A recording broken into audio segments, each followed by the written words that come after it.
maana kilichotuleta ni neno la Mungu. Kwa hivyo Mungu akubariki sana, akutendee mema mahali popote ulipo. Mwambie Mungu asante kwa sababu ya siku ya leo na kwa sababu ya uzima ulio nao, maana haujakalia ama haujasimama kwa sababu ya nguvu zako za mwilini, bali ni kwa sababu ya Mungu, ndio maana uko hai. Kwa hivyo una kila sababu ya kumwambia Mungu asante kwa sababu ya maisha yako. Una kila sababu ya kumwambia Mungu asante kama una familia, kwa sababu ya familia yako. Una kila sababu ya kumwambia Mungu asante kwa sababu labda uliraukia kazi na haujakaa bure, labda Mungu amekupa kitu. Una kila sababu ya kumshukuru Mungu. Kwa hivyo hakuna mtu ambaye anaishi leo hana kitu cha kumshukuru Mungu kwayo. Kila mtu ana kila sababu ya kumwambia Mungu asante kwa sababu ya maisha yake. Kwa hivyo kabla hatujaendelea mbele, mpendwa, maana Mungu ametuleta pamoja, wacha kwanza tumshukuru Mungu. Na hichi ndicho kitu huwa nawakumbusha mara kwa mara kwenye kitabu cha Wafilipi 4. Huu mstari napenda sana ushike, uwe wakati wote unautafakari kwenye kichwa chako. Wafilipi 4 mstari wa 6. Philippians chapter 4 verse 6 inasema hivi: usije ukajisumbua katika jambo lolote ama katika neno lolote, bali katika kila jambo omba, sali na umshukuru Mungu. Ukiishi na haya matatu, Mungu atakupenda na atakubariki. Kwa hiyo inamisha uso wako ili tupate kumshukuru Bwana. Baba mtakatifu, katika jina la Yesu nasema ni asante jioni hii njema kwa ajili ya hema na utukufu wa jina lako Bwana. Bwana nakushukuru kwa sababu ya vile umetuleta pamoja Bwana, ili tupate kulisikia neno lako. Bwana, ni neema kubwa wakati tunapolisikia neno linalotoka kwenye kinywa chako. Ni wengi wanatamani kusikia neno lako, lakini wasisikie Bwana, maana haujawajalia Bwana kulisikia neno lako. Bwana, tunakushukuru tena, tunaomba Bwana uwe mgeni wetu wa heshima Bwana, ili Bwana ukapata kutunenea siku ya leo, ili Bwana utuhudumie siku ya leo. Na Bwana, ninaamini yeyote utakayemhudumia leo hatarudi nyumbani jinsi alivyokuja, bali atarudi nyumbani akiwa na kitu cha kumsaidia katika maisha yake. Bwana, kuwa pamoja nasi, utulinde na utuongoze Bwana Yesu, maana tunajua neno lako ni uzima. Mbingu na nchi na vyote vilivyomo tunavyoviona kwa macho yetu vitapita, lakini neno lako halitapita kamwe. Bwana, tunakuomba, neno lako ni chakula cha uzima, tulishe nalo Bwana, ili maisha yetu yapate kusimama vizuri. Na Bwana, tunaamini tukiongozwa na neno lako Bwana, maisha yetu yatapata kusimama vizuri, na Bwana tutaweza kuyatekeleza majukumu yetu ya kuliinua na kulisifu jina lako kwa njia iliyo nzuri, ili Bwana watu wakapata kujua habari za ufalme wako, ili Bwana watu wakapata kutii na kukutukuza kama inavyostahili Bwana Yesu. Bwana, nasema ni asante kwa kuwa hakuna mwingine kama wewe. Kuwa pamoja nasi, utulinde na utuongoze Bwana. Bwana, tunakuomba ukafungue masikio yetu ili tukapate kupokea kutoka kwako. Tena Bwana, ninakuomba ukatupe moyo wa ufahamu, ili Bwana tupate kuelewa na chochote utakachotufundisha Bwana, ili Bwana hata tukitoka hapa jioni kabisa, wakati utakapotamatisha mkutano huu Bwana, ninaamini hakuna mtu ataenda nyumbani jinsi alivyokuja, bali wote tutakuwa tumepata kitu cha kutusaidia katika maisha yetu. Bwana, nasema ni asante kwa kuwa hakuna mwingine kama wewe. Kuwa pamoja nasi, utulinde na utuongoze Bwana. Hivi vyombo ninavyovitumia na vikabidhi mikononi mwako, ili Bwana uguze kila chombo kilichoko hapa Bwana, ili kiweze kutumika kwa njia iliyo nzuri, ili Bwana neno lako likapata kuwafikia watu wako. Na Bwana, ninaamini watu wako wakipata neno lako, walio wagonjwa watapona katika jina lako Yesu Kristo. Walio wanyonge utawatia nguvu katika jina lako Yesu. Na Bwana, ninaamini wote watapokea kwa jina lako Yesu Kristo. Bwana, nasema ni asante kwa kuwa hakuna mwingine kama wewe. Bwana, kuwa pamoja nasi, utulinde tunapoanza na wakati tutakapomalizia jioni Bwana. Na pepo ya kuvuruga injili tunaikemea ishindwe katika jina la Yesu. Bwana Yesu, tamalaki kwenye hichi kiwanja Bwana, kuwa mgeni wetu wa heshima, shusha utukufu wako mahali hapa Bwana.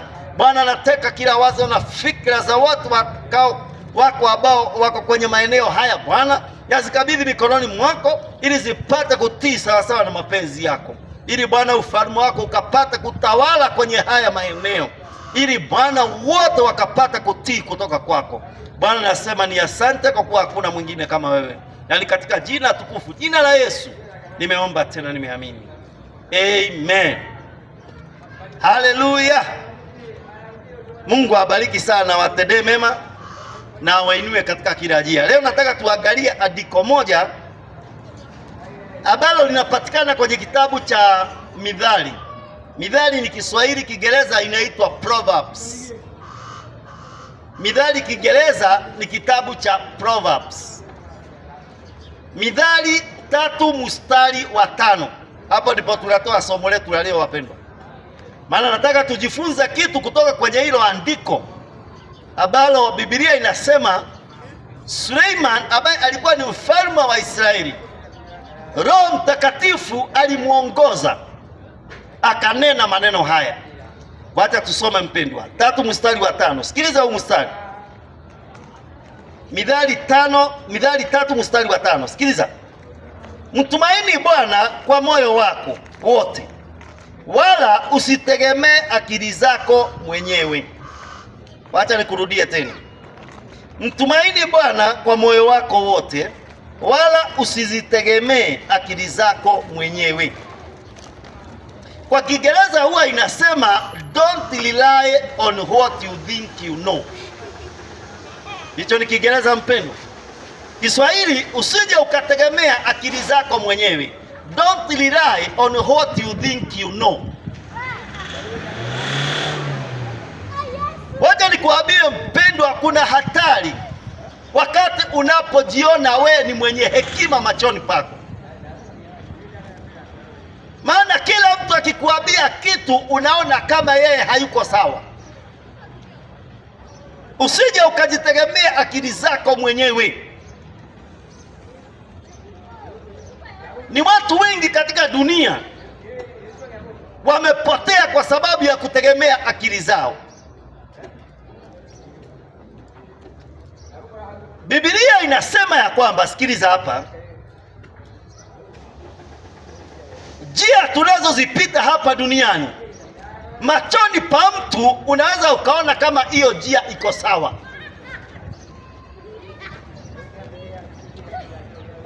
lakini hiyo njia unayoiona iko sawa machoni pa Mungu inaweza ikawa inakupeleka kwenye kifo. Ni njia nyingi tulizo nazo hapa duniani tunazipita. Ni mambo mengi tunayofanya tukifikiri yatatusaidia, lakini mwisho inatuletea matatizo. Haleluya. Sijui kama unanipata vizuri mpendwa. Ni mambo mengi huwa tunafanya hapa duniani, lakini mwisho wake inatuletea matatizo. Ni kweli unaweza ukachagua kufanya mambo fulani, unaweza ukachagua kuishi maisha fulani, unaweza ukajipanga kukaa kwa njia fulani, lakini wacha nikwambie mpendwa, mahali popote ulipo, hiyo njia inaweza ikawa haiko sawa machoni pa Mungu. Na Biblia inasema usije ukategemea akili zako mwenyewe. Usije ukategemea akili zako mwenyewe. Kwa nini Mungu anatuambia tusije tukategemea akili zetu? Kwa nini mpendwa? Kwa nini Mungu anatuambia? Kwa nini tunajiona tukiwa na hekima machoni petu? Kwa nini? Mungu ametupa mwongozo hapa wa neno lake, ambayo hii Biblia ndio hekima ya Mungu. Hii neno la Mungu hii ndio hekima ambayo Mungu anataka tuenende nayo. Lakini watu wengi wameweka neno la Mungu pembeni, yani kando, hawataki kulifuata. Wanajiona wakiwa na akili machoni pao wenyewe. Na ndio maana unaona dunia leo mahali inapoelekea ni pabaya. Kwa nini? Watu wameacha mwongozo wa hekima ya Mungu, wameanza kutegemea akili zao wenyewe. Mwisho wake leo katika dunia tunalia usiku na mchana. Angalia kile kilicho katika dunia. Angalia magonjwa yaliyo katika dunia inayomaliza watu, mpendwa. Angalia yale mambo yanayofanyika katika dunia, utashangaa mpendwa. Ukisoma ndani ya Biblia kwenye mwongozo wa Mungu, ukisoma kwenye kitabu kinaitwa kitabu cha Kumbukumbu la Torati. Kumbukumbu la Torati ni kitabu kimoja kiko ndani ya Biblia, ni kitabu cha 5 ndani ya Biblia, na kikiwa ni kitabu cha 5 kwa Kiingereza kinaitwa Deuteronomy. Ukienda pale kwenye sura ya 28 uanzie mstari wa 15 kuendelea, Biblia inasema usipotii sauti ya Mungu, Mungu atakuletea mapigo ambayo yatakutesa wewe. Biblia inaendelea inasema ya kwamba ukikosa kutii sauti ya Bwana ama kufuata mwongozo wa neno lake, na huku unategemea akili zako mwenyewe, Biblia inasema ya kwamba atakuletea magonjwa ambayo haina tiba. Kwa nini? Umekataa kulishika neno la Mungu, ukategemea akili zako mwenyewe. Ukisoma ndani ya Biblia mpendwa, utaona ya kwamba kuna hatari kubwa wakati unapoliacha neno la Mungu. Unajiona ukiwa mwenye hekima machoni pako, matokeo yake inakuletea shida katika maisha yako. Na hivyo ndivyo tunavyoishi maisha ya leo. Watu wengi hawapendi mwongozo wa Mungu wa maisha. Watu wengi hawataki kuongozwa na Mungu katika maisha yao. Wengine unaweza ukaongea kwa maneno ya kibinadamu ukasema yani wanamuona Mungu ni mjinga. Maana akikwambia wachana na hiki unakifanya. Wakati anakuzuia usilewe, unaona yeye haelewi. Wakati anakuzuia usifanye usherati, unamuona yeye haelewi. Angalia maisha ya watu katika dunia, utashangaa. Lakini ukiongozwa na neno la Mungu ambalo litadumu leo na hata milele, litakupa uzima na utaishi maisha mema. Na ndio maana Mungu anatuambia kwamba tusije tukategemea akili zetu wenyewe, maana zinaweza zikatuingiza kwenye shimo. Na watu wengi wametumbukia kwenye mashimo hayo. Maana Biblia inasema ya kwamba ukiwa mgonjwa, piga magoti, omba Mungu na Mungu atakuponya. Ukimkataa Mungu, Biblia inasema magonjwa itakushika, ambayo mengine haina tiba na mengine haijaandikwa ndani ya Biblia. Soma kwenye kitabu cha Kumbukumbu la Torati 28 kuanzia mstari wa 61 na 62. Yani 61 and 62, chapter 28. Utaona Biblia inasema atakuletea magonjwa hata mengine haijaandikwa ndani ya Biblia. Ni kweli ugonjwa wa kansa haujaandikwa ndani ya Biblia. Ni kweli corona haijaandikwa ndani ya Biblia. Lakini Mungu anasema atakuletea magonjwa isiyo na tiba, yani isiyo na dawa, ambayo hata haijaiandika kwenye kitabu.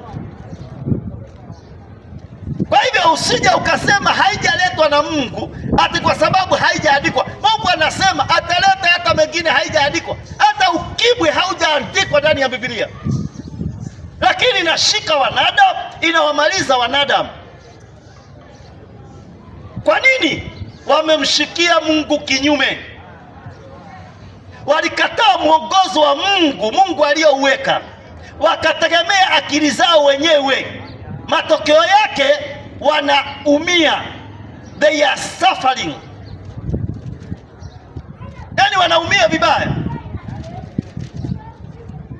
Na ndio maana watu wengi wanaumia sana mpendwa. na wasomi huwa wanaelewa huu msemo ninao kwenda kuusema. Kwa Kiingereza wanasema choices have consequences, yaani uchaguzi unaofanya leo matokeo yake utayaona baadaye. Kama umefanya uchaguzi mbaya, kesho yako utapata mabaya. Ukitenda mabaya unapata mabaya. Wacha nikwambie mpendwa, kuna hatari kubwa sana wakati tunapotegemea akili zetu, na hapa ndipo Biblia inasema watu wengi wanafikiri akitenda mema mbinguni atakwenda. Hiyo ni akili ya mwanadamu. Mwanadamu anafikiri akisaidia maskini sana ati Mungu atampa uzima kwa sababu amesaidia maskini. Hiyo ni akili yako mwenyewe mpendwa. Mungu hawezi kukupa uzima kwa sababu umesaidia maskini. Mungu hawezi kukupa uzima kwa sababu ati umesaidia watu. Hapana. Kuna njia ya kupata uzima. Ndio maana ukisoma kwenye kitabu cha Injili ya Yohana 14 mstari wa 6, Biblia inasema Yesu ndiye njia, kweli na uzima. Hauwezi kufika kwa Baba, lazima upite kwa Yesu, maana yeye ndiye njia ya kukupeleka mbinguni. Ukitaka msamaha wa dhambi sio kutenda mema, bali unatakiwa kumwamini Kristo aliyemwaga damu yake pale msalabani ili ukapata msamaha wa dhambi. Kwa nini unapaswa kupata msamaha wa dhambi? Kwa sababu hii moja.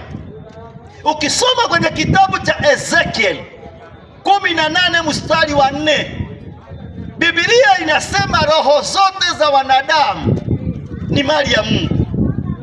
All spirits of yani the souls of men belong to God. Yani roho za watu ama roho ya mwanadamu ni mali ya Mungu. Roho ya mtoto ni mali ya Mungu. Biblia inaendelea hapo chini inasema roho itendayo dhambi itakufa. Biblia inasema roho itendayo dhambi itakufa.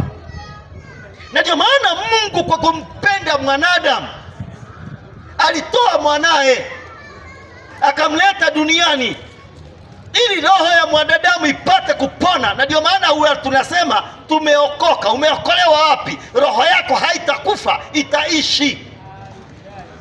Hiyo ndio maana ya Kristo kuja duniani, kwa sababu roho itendayo dhambi itakufa. Mungu ameahidi. Roho zote ni mali ya Mungu. Ile roho uko nayo saa hii ni mali yake Mungu. Mungu ndiye aliyekupa, sio wewe umejipea hiyo roho. Mungu amekupa. Roho ya mtoto uliye naye, roho yake ni mali ya Mungu. Ndio maana ukienda kutoa uhai wa mtoto, Mungu atakuhukumu. Kwa nini? Kwa sababu sio wewe ulimpa hiyo roho. Ndio maana utahukumiwa. Ukijaribu kutoa uhai wako leo hii, Mungu atakuhukumu. Kwa nini? Huo uhai sio mali yako. It is not your property. It does not belong to you. It belongs to God. Kwa hivyo huna haki kutoa roho yako. Huna haki kutoa uhai wako. Ukienda ujinyonge utahukumiwa.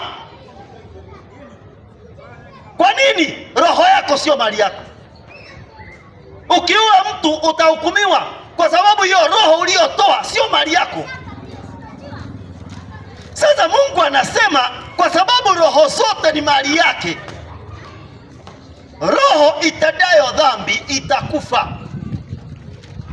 Ndio maana Mungu akamtoa mwanae ili roho ikapata kupona.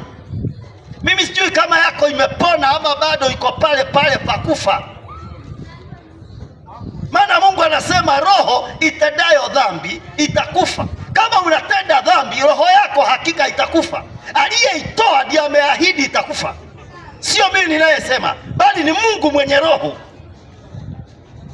Soma kitabu cha Ezekiel 18 mstari wa 4. Roho itendayo dhambi itakufa. Mshahara wa dhambi mauti. Soma ndani ya Biblia mpendwa,